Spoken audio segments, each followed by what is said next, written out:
గడిచిన వారం అంతా కూడా ఆ పరలోకపు తండ్రి ఎంతగానో మనల్ని ప్రేమించి ఆయన ప్రణాళిక చొప్పున మనలందరినీ కూడా సంగమంగా కూర్చుకుని మనలను తన సన్నిధిలోకి తీసుకురావడానికి ఆయన చేసిన గొప్ప కార్యాన్ని బట్టి ఆయన స్తుతించి గణపరచాలి. ప్రతిరోజు ఆయన జీవాహారంతో మనల్ని పోషిస్తూ దినదినము మనతో మాట్లాడుతూ మనల్ని హెచ్చరిస్తూ ఆయన వాత్సల్యతను పెట్టి మనం జీవించడానికి ఆయన చేసిన గొప్ప కార్యాన్ని పెట్టి ఆయనకి ఎంతైనా మనం కృతజ్ఞత కలిగి ఉందాం. దేవుని ఎందుని పెట్టి మనం ఆరాధించాలి అని మనం అనుకుంటే ఈరోజు మనం బతికున్నాం, మనం సజీవులుగా ఉన్నాం, అందుని పెట్టి దేవుణ్ణి ఆరాధించాలి. ఎందుకంటే అనేకులకు లేని భాగ్యం నీకు నాకు ఇచ్చాడు. రాత్రి పడుకున్న వారు తెల్లారి లేచే వరకు ఎవరి జీవితాలు ఎలా ఉంటాయో ఎవరు ఊహించలేరు. అలాంటి దేవుడు మనల్ని ఎంతగానో ప్రేమించి ఇంకా మనల్ని సజీవులుగా ఉంచి మరొక దినం మనకు ఆయుష్కాలం పొడిగించి ఆయన సన్నిధికి మనం నడిపించి తీసుకొచ్చి నీతో నాతో మాట్లాడటానికి ఆయన ఎంతో ఆశపడి ఆసక్తితో మన కోసం వేచి ఉన్నాడు. దేవుడు మనకన్నా ముందుగానే చిత్తపడి ఇక్కడ కూర్చుని ఉన్నాడు. కాబట్టి దేవుని మనం ప్రతి క్షణం దేవుని స్తుతించాలి, గణపరచాలి. అలాగే ఆరాధన అనేది ఒక్క మాట రెండు పాటలు కాదు, ఇది వారం మనం చెప్పుకునేదే. కానీ ఆరాధన అనేది మనం ఎప్పుడు కూడా ఏదో ఒకటి నేర్చుకోవాలి, ఏదో ఒకటి దేవుడి వాక్యం ద్వారా మనం ఏదో ఒకటి నేర్చుకుని ఆ ప్రకారంగా జీవించడానికి మనం ఇష్టపడాలి. అలాగని ఒక్కరోజులో జరిగేది కాదు. ఒక్క రోజులో ఇవాళ నేను ఈ వాక్యం విన్నాను, నేను ఇలా తీర్మానించే జీవించేస్తాను అనుకుంటే అది అసాధ్యం, అది ఎవరికి సాధ్యం కాదు.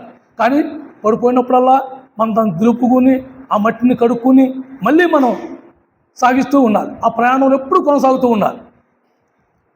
అంతేగాని మందిరంలో కూర్చుని నాలుగు మాటలని కానుకేసుకుని పైకెత్తి స్తోత్రం ప్రభు అని చెప్పుకునేది అది ఆరాధన కాదు. ఆరాధన అనేది వ్యక్తిగతంగా మనం జీవించాలి. అయితే మన దేవుడు మహాప్రేమామయుడు, కనికరం గల దేవుడు. ఆయనకి ఎంత కనికరం ఉందంటే ఎంతైనా ఆయన దగ్గర పొదువు లేనంత కనికరం ఉంది ఆయన దగ్గర. మనందరి మీద కనికరపడ్డాడు, మనందరినీ ప్రేమించాడు. మన జీవించిన జీవితంలో ఆయన కనికరం లేకపోతే మనం ఏమిచ్చినా ఆయనకి ఎప్పుడు కూడా ఆయనకు రుణపాత్రం అయి ఉన్నాం. కానీ ఆయన ఏం చేశాడు? కనికరపడి ఆ పాపం నుంచి మనం విడిపించాడు, నరక శిక్ష నుంచి మనం విడిపించాడు. ఆయన ఎంత కృపగల దేవుడు అంటే మనం నరకానికి పాత్రమైన మనలను ఆ నరకం నుంచి విడిపించి ఆయన మనల్ని ఆయన సన్నిధిలో ఆయన పరిశుద్ధ సావాసంలో ఆయన యాజక సమూహంలో నన్ను కూర్చోబెట్టడానికి ఆయన ఇష్టపడ్డాడు. అంతేగాని మనంగా మేము దేవుడిని నమ్ముకున్నాము అని చెప్పుకుని మనం పరలోకంలో ఉంటాం అనుకునేది కాదు. దేవుడు మనకి ఇచ్చిన వరం, అది మహాభాగ్యం. అనేకులకు లేని భాగ్యం నీకు నాకు ఇచ్చాడు. అందుని పెట్టి దేవుడిని మనం ఆరాధించాలి. దేవుడు ఎప్పుడు కూడా కనికరం కోరుకుంటాడే కానీ బలిని మాత్రం కోరుకోడు. హోషేయ గ్రంథం పేజీ నెంబర్ 747. హోషేయ గ్రంథం 6వ అధ్యాయం 747 పేజీ నెంబరు 6వ అధ్యాయం 6వ వచనం చదవనక, నేను బరులు కోరను కానీ కనికరమునే కోరుతున్నాను, దాని బరుల కంటే దేవునికి ఇచ్చిన జ్ఞానము ఇష్టమైనది. దేవునికి ఇచ్చిన జ్ఞానం మనం ఏదో తప్పు చేసి కానుకేసుకుని పాపం చేసి అది గుళ్ళకి వెళ్ళి బళ్ళు ఇచ్చి చేసేది కాదు. దేవునికి ఆయనకి అంటే అసలు ఇష్టమే లేదంటున్నాడు ఆయన. దేవునికి కలిగిన జ్ఞానం కలిగి ఉండాలి. దేవుడికి ఎటువంటి జ్ఞానం ఉంది దేవునికి అంటే ప్రతి పాపి మీద ఆయనకి కనికరం ఉంది, ప్రతి పాపిని క్షమించే స్వభావం ఉంది, ప్రతి పాపిని చార తీసుకుని ఎత్తుకుని ముత్తాడే మనస్తత్వం ఉంది ఆయనకి. అలాంటి మనస్తత్వం మన దేవుడికి ఎంతైనా ఉంది, కొదువు లేదు అసలు ఆయన దగ్గర. మనం ఎప్పుడు పడిపోయినా, ఎప్పుడెప్పుడు మనం పాపంలో పడిపోయినా, ఎప్పుడెప్పుడు తప్పుపోయినా, అయ్యో ప్రభా నేను ఈ విధంగా తప్పుపోయాను అని క్షమాపణ మనం అడిగినప్పుడల్లా మనం క్షమిస్తూ ఆయన ఎత్తుకుని ముద్దాడుతూ మనల్ని కాచి కాపాడుతూ ఇంతవరకు మనల్ని నడిపించుకొచ్చాడు. దేవుని జ్ఞానము ఆయన జ్ఞానాన్ని బట్టి మనం చూసుకుంటే అసలు మనం చేసిన దానికి, మనం జీవించిన జీవితానికి అసలు మనం ఎప్పుడు కూడా ఆయనతో ప్రభువా అనే అర్హత కూడా మనకు లేనందుకు ఆయన మహాజ్ఞానాన్ని పెట్టి, మహాకృపను పెట్టి, ఆయనకున్న కనికరాన్ని పెట్టి ఈరోజు మనం ఆయన సన్నిధిలో కూర్చుని మేము దేవుణ్ణి నమ్ముకున్నాం. ఎంతో సింపుల్గా మనం ఆ మాట అనగలుగుతున్నాం. కానీ ఆయన దీని వెనకాల పెద్ద మధు పెట్టాడు. మనకు మనంగా విడిపించుకోలేని మహా పాపం నుంచి ఆయన మనల్ని విమోచించడానికి, విడిపించడానికి ఆయన ఈ భూమి మీద తన కుమారుడిని పంపించాడు.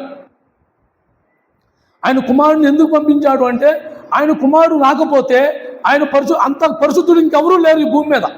నరరూపం ఎత్తిన వారిలో ఎవ్వరూ అంత పరిశుద్ధుడు లేడు. అందుకని మహాజ్ఞానం కలిగి ఆయన జ్ఞానంతో ఆలోచించి ఈ పాపుల్ని విమోచించాలి అంటే పరిశుద్ధ రక్తం కావాలి. ఈ పరిశుద్ధ రక్తం ఎవరు అంటే ఇంకెవరున్నారు? ఆయన తప్ప ఇంకెవరికి ఆ పరిశుద్ధ రక్తం లేదు. అది ఆలోచన చేసి మనం విమోచించడానికి, మనం విడిపించడానికి ఆయన కుమారుని భూమి మీద పంపించాడు. ఆ మహాదేవుడికి ఎంత కనికరమో మన మీద, ఎంత ప్రేమమయుడో, ఆయనకి ఎంత జాలి కనికరము లేకపోతే మనము ఈరోజు ఎలా ఉండి ఓ దేవా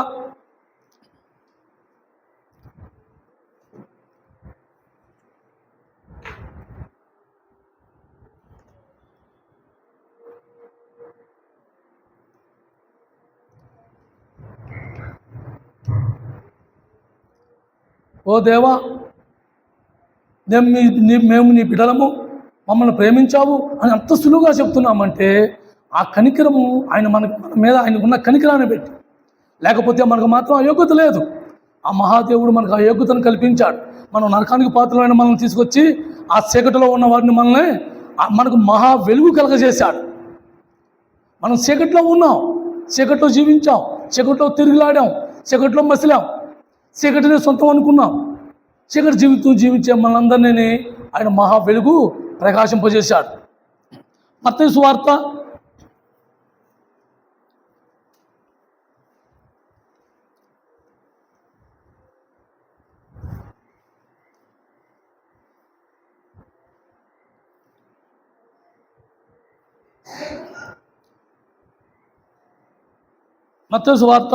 4వ అధ్యాయం పేజీ నెంబర్ 5.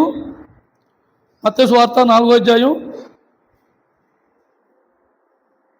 12-16 వరకు కలిపిన చూడండి.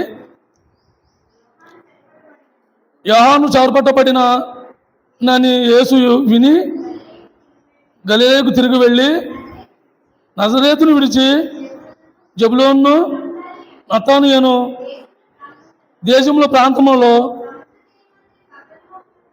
సముద్ర తీరమున కఫాతీయమునకు వచ్చి కాపురముండెను. జబులోను దేశమును నతాని దేశమును యోర్దానుకు ఆవలి ఉన్న సముద్ర తీరమున అన్ని జనులు నివసించు గలిలయలో చీకటిలో కూర్చుండి ఉన్న ప్రజలను గొప్ప వెలుగు చూచిరి. మరణ ప్రదేశంలోను మరణ ఛాయల్లోనూ కూర్చుని ఉన్న వారికి వెలుగు ఉదయించెను. మనం ఎక్కడున్నామో మా చీకట్లో. చీకటి అంటే దేనికి సాదృశ్యం? పాపం. మన జీవితం అంతా పాపంలో జీవించిన మనలను ఆయన ఏం చేశాడు? గొప్ప వెలుగిచ్చాడు. ఆయన మహా కనికర పడ్డాడు. మన మీద కనికర పడి ఆయన వెలుగుని మనలో ప్రకాశింపజేశాడు. ఆయన మాట మనం ఎప్పుడైతే ఓ ప్రభువా నాకు దిక్కు తోచట్లేదు, ఆయన నాకు చేత కావట్లేదు అని ఆయన దగ్గర కూర్చుని గోజాడినప్పుడు ఆయన నీతో నాతో మాట్లాడుతున్నాడు. మనతో మాట్లాడి ఆ జీవాన్ని మనలో పోసి ఆ వెలుగుని మనలో వెలిగించాడు. లేకపోతే మనం కూడా చీకటి బతుకులు, చీకటిలో మనం తిరుగులాడాం, చీకటిలో మనం మసులుకున్నాం, చీకటినే మనం ప్రేమించాం. మన జీవితకాలం అంతా కూడా చీకటిలో సంచరిస్తూ మనం జీవించాం. ఇదే జీవితం అనుకున్నాం. మనకు తెలియని స్థితిలో ఉన్నప్పుడు, మనకి దేవుడు ఎవరో మనం ఎరిగిన స్థితిలో ఉన్నప్పుడు మనం చీకటి బతుకే. మనం అనుకోవచ్చు నేను చేసి మంచి పనులే చేశాను కదా అని. కానీ దేవుడి దృష్టిలో అవన్నీ కూడా చీకటికి సంబంధించినవే. మన దృష్టి మంచిగా కావచ్చు, కానీ దేవుడి దృష్టి అదంతా కూడా చెడ్డదే. దేవుడి నీతితో పోల్చుకుంటే మన నీతి మురిగుట్ట లాంటివి. కాబట్టి మనం ఏది చేసినా సరే దేవునికి మహిమ లేనప్పుడు, దేవునికి చేసేది దేవునికి ఇష్టం లేనిది, దేవుణ్ణి అడగకుండా చేసింది ఏదైనా సరే దేవునికి ఇష్టం ఉండదు. మనం చీకట్లో జీవించిన వారమే లెక్క వస్తుంది. కాబట్టి మనం చేసే ప్రతి పనిలో కూడా దేవుడు మనకి వెలుగునిచ్చడానికి ఆయన ఇష్టపడి ఉన్నాడు. కానీ మనం దేవుడితో ముందు సంభాషించాలి. ఓ ప్రభా, నన్ను ఏం చేయమంటావు, నన్ను ఎక్కడికి వెళ్ళమంటావు, నన్ను ఏం మాట్లాడమంటావు, నేను ఎవరితో మాట్లాడమంటావు అని ముందుగానే దేవుడిని మనం అడిగి ఉండాలి. ఎందుకంటే దేవుడు నీలో నన్ను వెలుగు నింపాడు. ఒక్కొక్కసారి ఒక్కొక్క సందర్భంలో ఆ వెలుగును మర్చిపోయి అజ్ఞాన స్థితిలో అజ్ఞాన మాటలు మాట్లాడి తప్పిపోతూ ఉంటాం. తప్పిపోయినప్పుడు ఆ పశ్చాత్తాప పడినా బాధపడినా ఆ దుఃఖంలాగానే మిగిలిపోతూ ఉంటుంది. ఆ దుఃఖంలాగానే మిగిలిపోతూ ఉంటుంది. నిద్ర పట్టదు, ఆకలి ఉండదు, ఏదో పోయినట్టు పోగొట్టుకున్నట్టు అలా తిరుగులాడుతూ ఉంటాం. కానీ దేవుడు ఏం చేశాడు, మనందరినీ కూడా ఆ వెలుగు సంబంధంలోకి నడిపిస్తూ ఉంటాడు, వెలుగులోకి నడిపిస్తూ ఉంటాడు. ఆ వెలుగులోకి నడిపించినప్పుడు ఆ వెలుగును మనకి ఇచ్చాడు. ఆయన వెలుగును మనకి ఇచ్చాడు. ఆ వెలుగును మనకి ఇచ్చినప్పుడు ఆ వెలుగుని మనం ఎప్పుడు కూడా ఆ వెలుగు సన్నిధిలో ఆ యొక్క మాటను మనం నడుస్తూ ఉండాలి. నీ వాక్యము నా పాదములకు వెలుగై ఉంది. ఎందుకంటే ఆ వెలుగు మనకి ఇచ్చాడు కాబట్టి ఆ వెలుగు ప్రకారం మనం జీవించడానికి, ఆ వెలుగు ప్రకారం మనం నడవటానికి, ఆ వెలుగు ప్రకారం మనం ముందుకు సాగటానికి ఆ వెలుగు మనకి ఇచ్చాడు. అంతకుముందు మనం ఎక్కడ ఉన్నాం? చీకటిలో ఉన్నాం. చీకటి అనే మహాపాపంలో సంచరించాం. ఆ చీకటినే మనం అసలుగా చేసుకున్నాం. ఆ చీకటి మయంలో మనం చిక్కుకుపోయాం. కానీ ఆ దేవుడు వెలుగునిచ్చి ఆ చీకటి నుంచి విడిపించాడు. అందులో పెట్టి దేవుణ్ణి మనం ఆరాధించాలి. ద్వితీయోపదేశకాండం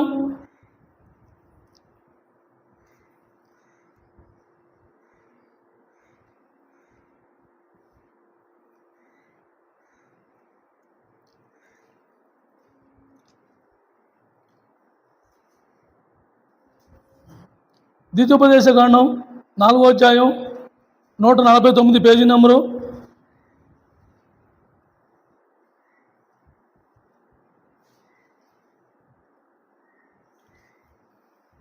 పేజీ నెంబర్ 149, 4వ అధ్యాయం 31వ వచనం. నీ దేవుడైన యెహోవా కనికరము గల దేవుడు గనుక నీ చెయ్యి విడవడు, నేను నాశనము చేయుడు, తాను నీ పితరులతో ప్రమాణము చేసిన నిబంధనను మర్చిపోడు. మన దేవుడు ఎవరిని మన నాశనం చేయడు, మన చెయ్యి విడవడు.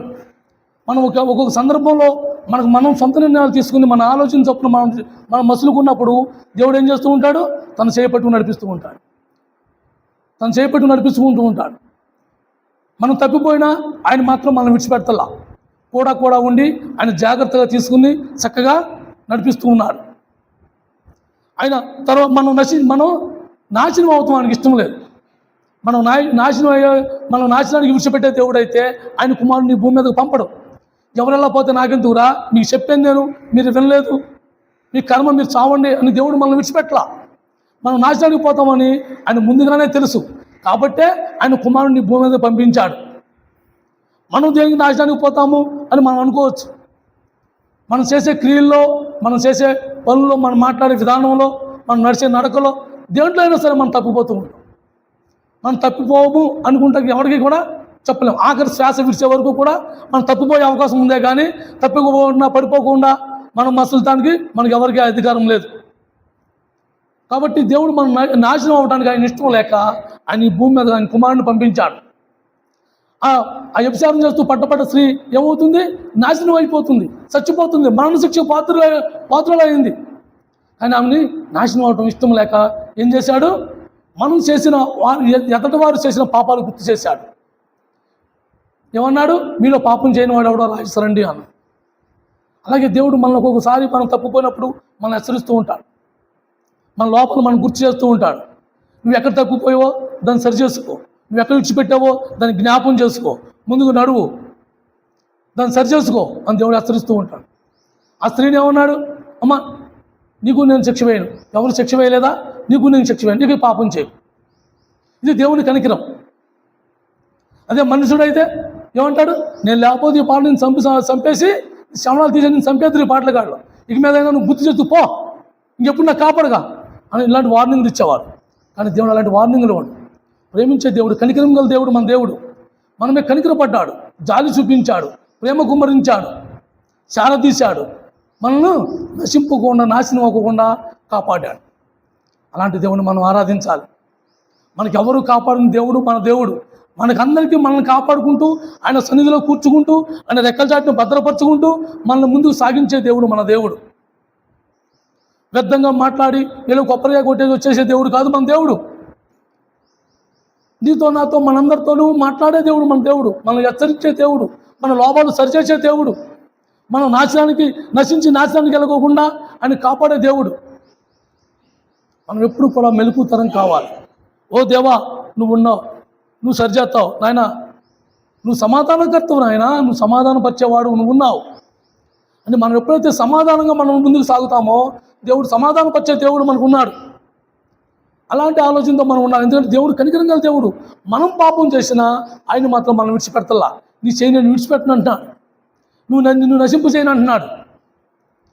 కాబట్టి దేవుని పట్ల మనకు ఎంతైనా ప్రేమ కలిగి ఉండాలి. దేవుడైతే ఆయన సంపూర్ణమైన ప్రేమతో ఇష్టపూర్వకంగా కనికరపడ్డాడు. ఇంకా మన దగ్గర ఆయన మనకి ఇవ్వటానికి ఇంక ఎంత కనికరమైన ఉంది ఆయన దగ్గర. కానీ మనమే దాన్ని విముడ్చుకోలేక, దాన్ని దాచుకోలేక మన ఇష్టానుసారంగా మనం తప్పిపోతూ ఉన్నాం. అప్పుడే దేవుడు ఏమంటున్నాడు, నిన్ను నేను నశింపచేయను అంటున్నాడు, నిన్ను శారదిస్తానంటున్నాడు. 2 కొరింథీ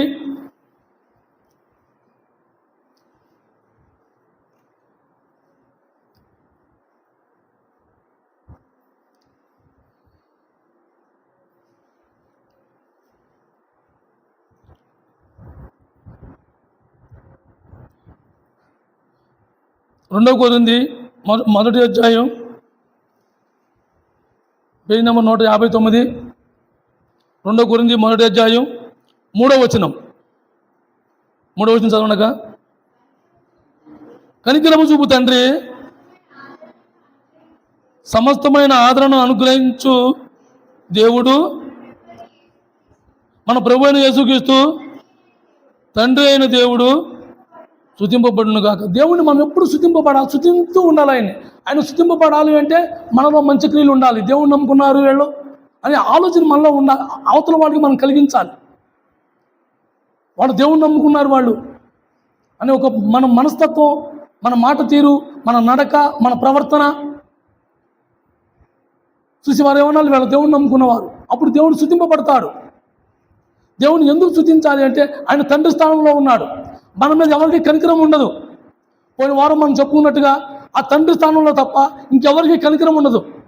ఎవరైనా ఆస్తులు వాటాలు పంచుకుంటారు, అధికారాలు పంచుకుంటారు, పదవులు లాక్కుంటారు, ఇవి చూసుకుంటారే కానీ తండ్రి ఒక్కడే, తండ్రి స్థానంలో ఉన్న ఆ పరలోకపు తండ్రి ఆయనే మనమే కనికర పడగల దేవుడు, మనమే కనికర పట్టగల తండ్రి ఆయన ఆయనే. అలాంటి తండ్రిని మనం ఆరాధించాలి. యేసుక్రీస్తు ప్రభు తండ్రి నీకు నాకు తండ్రి అయి ఉన్నాడు. ఆయన్ని మహిమపరచాలి, మనం ఆయన్ని గణపరచాలి. ఆరాధన అనేది ఏదో వర్తమానం చదువుకునే 2 మాటలు అనేది కాదు. వర్తమానానికి ఆరాధనకి సంబంధం లేదు. ఈ వర్తమానం అనేది మనం నేర్చుకోవడానికి, మనం ఏ సందర్భంలోనా ఎక్కడైనా తప్పిపోయామా, మనం సరి చేసుకుని ఏమైనా ఉన్నాయా, మనలో లోపాలు ఉన్నాయా, ఇవన్నీ కూడా చూసుకోవడానికి తప్ప వర్తమానం విని పైకి లేచి దేవుణ్ణి ప్రార్థించడానికి గణపరచడానికి కాదు. ఇది వర్తమానం మన జీవితంలో సరి చేసుకునే అవకాశం. ఆ పరలోకపు తండ్రి ఆయన తండ్రి స్థానంలో ఉండి మన ప్రతి లోటుబాటులో కూడా ఆయన సరిచేస్తూ ముందుకు నడిపిస్తున్నాడు. అందుని బట్టి దేవుణ్ణి మనం ఆరాధించాలి. మార్కు సువార్త 6వ అధ్యాయం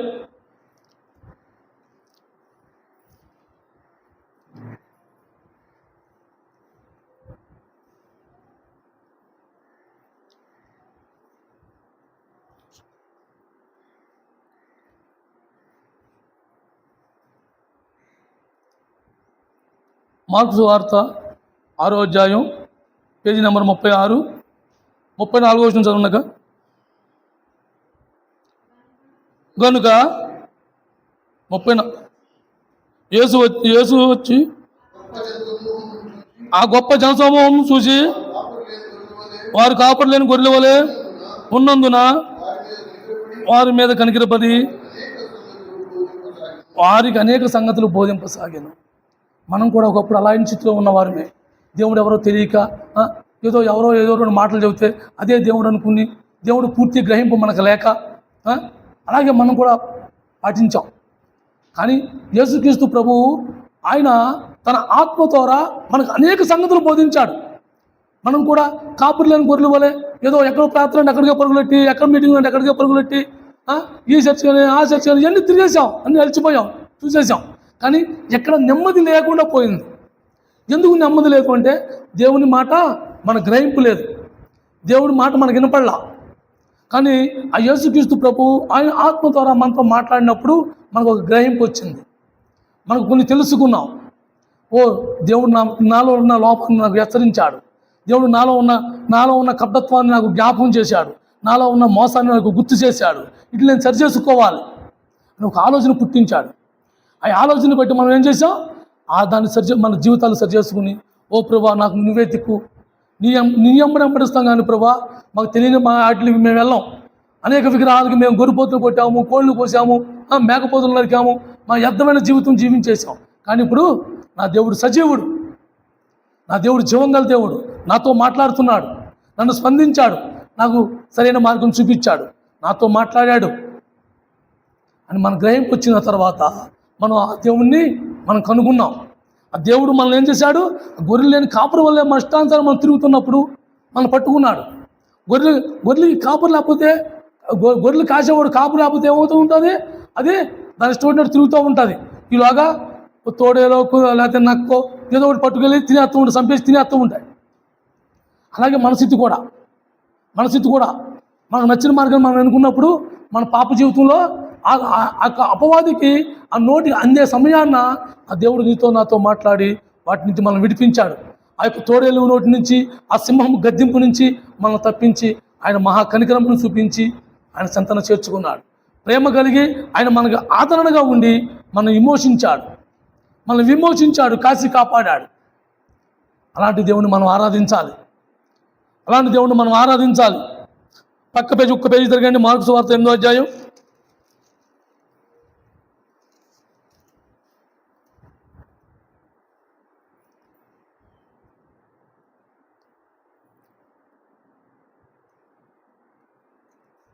ఎనిమిదో అధ్యాయం 2వ వచనం చదవనక, జనులు నేటికి 3 దినముల నుండి నా యొద్ద ఉన్నారు, వాళ్ళు తిన్నదేమీ లేనందున నేను వారి మీద కనికరపరుస్తున్నాను. దేవుడు ఏదో నాకు మాటలు చెప్పాను, వాళ్ళతో నేను మాట్లాడాను, వాళ్ళు వెళ్ళిపోతారులే ఇంటికి, వాళ్ళని వదిలేయట్లా.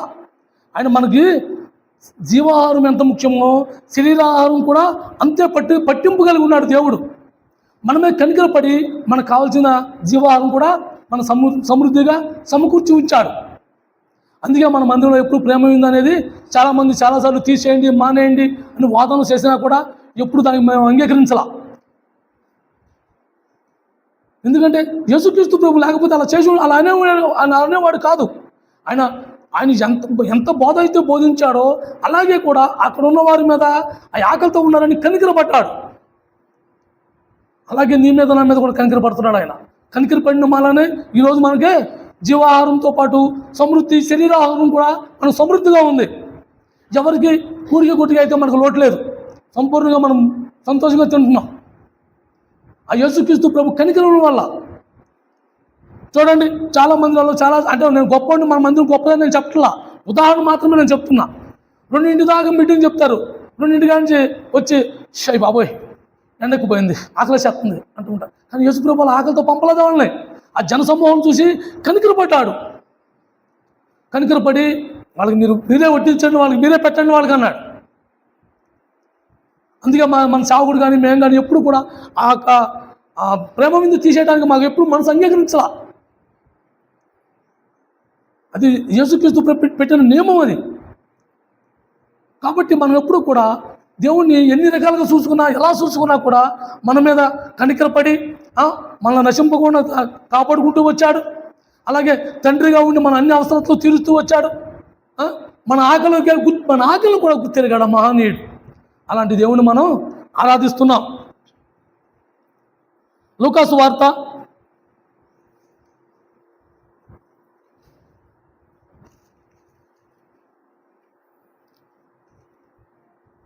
19వ అధ్యాయం, లూకాసు వార్త 19వ అధ్యాయం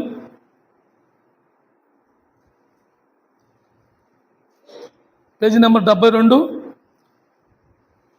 19వ అధ్యాయం 10వ వచనం చదవనక, నశించిన దాన్ని వెదికి రక్షించుటకు మనిషి కుమారుడు వచ్చినని అతనితో చెప్పాను.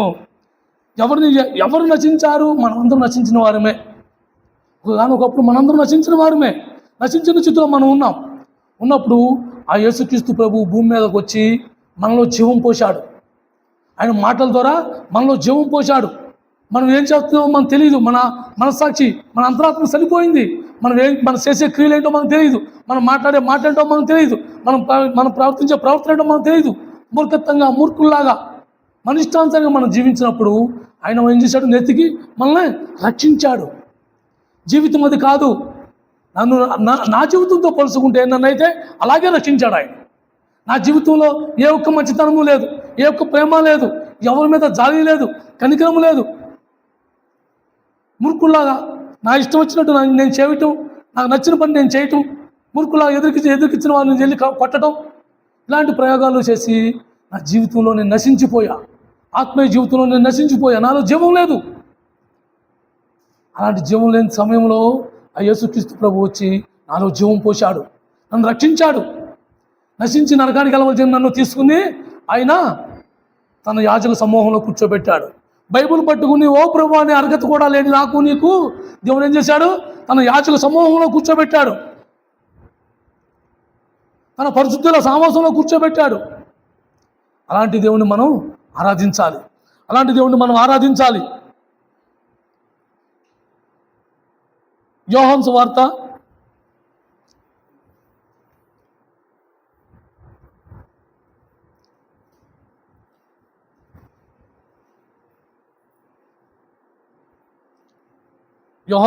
3వ అధ్యాయం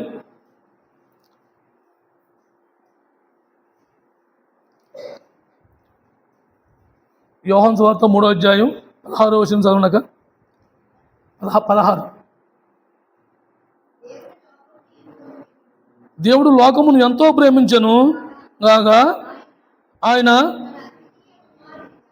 తన అద్వితీయ కుమారునిగా పుట్టినవాని యందు విశ్వాసముంచిన ప్రతివాడును నశింపగా నిత్య జీవం పొందినట్లు ఆయనను అనుగ్రహించాను. ఎవరిని అనుగ్రహించాడు?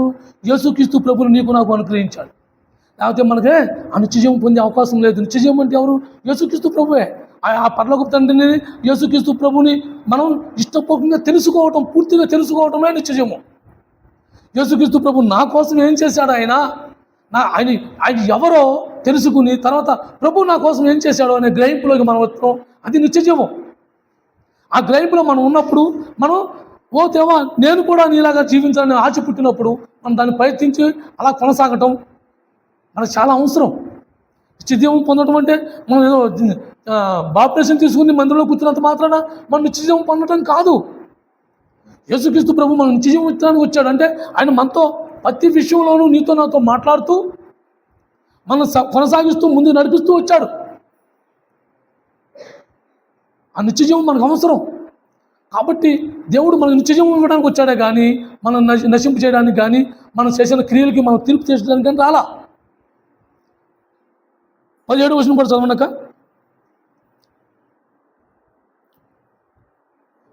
లోకమును తను తీర్పు తీర్చుటకు దేవుడు ఆయనను లోకంలోనికి పంపలేదు. లోకము తన కుమారుని ద్వారా రక్షణ పొందుడికే కానీ లోకమునకు తీర్పు తీర్చడానికి దేవుడు ఆయనను లోకములోనికి పంపలేదు. లోకాన్ని రక్షించడానికి వచ్చాడు. ఆ లోకంలో నువ్వు నేను ఉన్నాం. ఆ లోకాన్ని ప్రేమించడంలో నిన్ను కూడా ప్రేమించాడు. ఆ ప్రేమ ఎలాంటిదంటే యేసుక్రీస్తు ప్రభు మీద ఎంత ప్రేమ ఉందో నీ మీద నా మీద కూడా అంతే ప్రేమ ఉంది. అందుకే ఆయన నీ మీద నా మీద అంత కనికరం. మనం ఎలాంటి స్థితిలో ఉన్నా, ఎలా నశించిపోయినా, ఏమైపోయినా సరే ఆయన విడిచిపెట్టినట్టున్నాడు. విడిచిపెడుతులా ఏదో రకంగా మనకు హెచ్చరించి, బుజ్జగించి, లాలించి ఆయన సంతం తెచ్చుకుంటున్నాడు. మనమైతే కైకేమని కేకలేసారా, నీ బతుకి నువ్వు మందులోకి వెళ్ళి అరగతుంది ఏంట్రా, నువ్వు మందులో కూర్చుంటావా, నువ్వు ఎలాంటి బతికావో మాకు తెలియదా, ఎరా వాళ్ళు వాక్యం చెబుతున్నావా, ఎక్కడ మనకు తాగి తొలేసేవాడు నువ్వు వాక్యం చెబుతున్నాంట్రా అనేవాళ్ళు అనేక మంది ఉన్నారు. ఆయన ప్రభు ఏం చేశాడు? రక్షించాడు. ఆ శిక్షించి రక్షించాడు. దానికి నేను పాత్రుడైన నన్ను, నరకానికి పాత్రుడైన నన్ను నిన్ను ఏం చేశాడు? రక్షించాడు. రక్షించి ఆయన రాజ్యంలో కూర్చోబెట్టుకున్నాడు. ఆయన రాజ్యంలోకి వారసులుగా చేశాడు. ఆయన రాజ్యానికి నిన్ను నన్ను వారసులుగా చేశాడు. మనకి దేనికి అర్హత లేదో దానికి అర్హత కల్పించాడు. మనం దేనికి అర్హులమో దానిని మన నుంచి తీసివేసేసాడు. ఎందుని బట్టి? ఆయన లోకాన్ని ప్రేమించాడు కాబట్టే నీ మీద నా మీద కనికరపడ్డాడు. ఆ లోకంలో నువ్వు నేను ఉన్నాం కాబట్టే నీ మీద నా మీద కనికరపడ్డాడు. ఆయన కనికరము ద్వారా మనం రక్షణ పొంది ఉన్నాం. లేకపోతే మనకు రక్షణ లేదు. ఆయన కనికర పడకపోతే మనకు రక్షణ లేదు.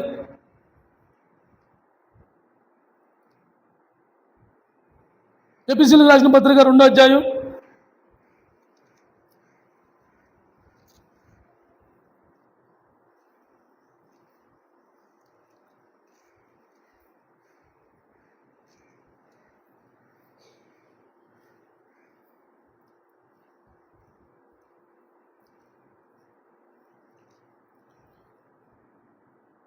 3-4 వచనాలు చదవనక 4-5 కలిపిన చూడండి. ఆయనను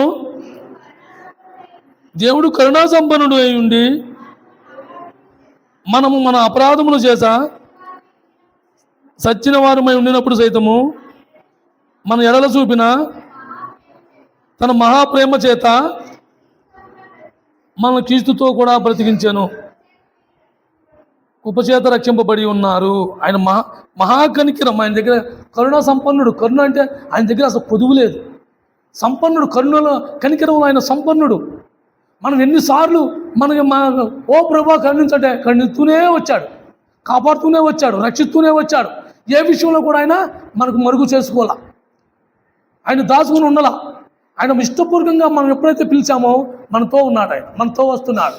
మనం సత్యం స్థితిలో ఉన్నాం. చచ్చిపోయి మన అంతరాత్మ మనకు పని చేయనప్పుడు, మనం చేసే పనులు మనకి జ్ఞాపం లేకుండా మూర్ఖత్వంగా మున్నర్కంగా మనం ప్రవర్తించినప్పుడు, మనం సత్యం స్థితిలో మనం ఉన్నప్పుడు, మన మనస్సాక్ష్యం మనకి పని చేయనప్పుడు దేవుడు ఏం చేశాడు? ఆయన మహాకృపను పెట్టి క్రీస్తుతో పాటు బతికించాడు. యేసుక్రీస్తు ప్రభువుని మనకి ఒక గిఫ్ట్గా ఇచ్చాడు ఈ భూమి మీద. ఆయన ద్వారా మనం సజీవులుగా ఈరోజు ఉన్నాం. లేకపోతే మనందరం కూడా మన నాన్నకి పాత్రలో ఆయన మహాకృపను పెట్టి, ఆయన కనికరమును పెట్టి మనం ఈరోజు సజీవులుగా ఉన్నాం. ఆయన రాజ్యంలోకి మనం వారసులుగా చేసుకోవడానికి ఆయన కనికరపడ్డాడు. మనం ఎన్ని సందర్భాల్లో మనల్ని విడిపించాడో ఆయన కనికరం లేకపోతే మనము ఏ విషయంలో కూడా మనకి ఏది కూడా దక్కేది కాదు. మనం దేన్ని దక్కించుకున్నాము? పాపంతో కూడిన నరకాన్ని దక్కించుకున్నాం. కానీ దేవుడు కనికరపడి ఏం చేశాడు? ఆ పరలోక రాజ్యానికి వారసులుగా చేశాడు. ఆ పరలోక రాజ్యంలో ఆయన యాజక సమూహంలో ఆ పరిశుద్ధుల సామాసంలో కూర్చోబెట్టాడు. మనం పరిశుద్ధత లేదు, ఏ మంచితనము లేదు. అలాంటి నిన్ను నన్ను ఏర్పరచుకుని ఆయన సత్యని స్థితిలో ఉన్న మనలను క్రీస్తు ద్వారా బతికించుకుని ఆయన ముందు మనల్ని సాక్షులుగా నిలబెట్టుకోవడానికి ఆయన వేచి ఉన్నాడు. అందుని బట్టి మనం దేవుణ్ణి ఆరాధించాలి. అందుని బట్టి దేవుణ్ణి మనం స్తుతించాలి. దేవుణ్ణి ఘనపరచడం అనేది, స్తుతించడం అనేది వేరు, దేవుణ్ణి ఆరాధించడం అనేది వేరు. ఆరాధన అనేది రోజు వారంలో ఉన్న దానిలో ఏదో ఒకటి మనం నేర్చుకుంటూ ఒకటి విడిచిపెట్టుకుంటూ దాన్ని మనం ముందుకు సాగాలి. అందుని బట్టి మనం ఎంతైనా దేవుని కృతజ్ఞత కలిగి ఉండాలి. ఓ ప్రభా, నాకు ఇది నేర్పించావు, నేను తెలుసుకున్నా, నన్ను మనోన్నతలో వెలిగింపజేశావు దేవా, నేను తెలుసుకున్నా, దీన్ని బట్టి నేను నాయనా నిన్ను వెంబడిస్తా అని దేవుని మనం వెంబడించడానికి ఇష్టపడాలి. సమయాన్ని తీసుకుంటారు.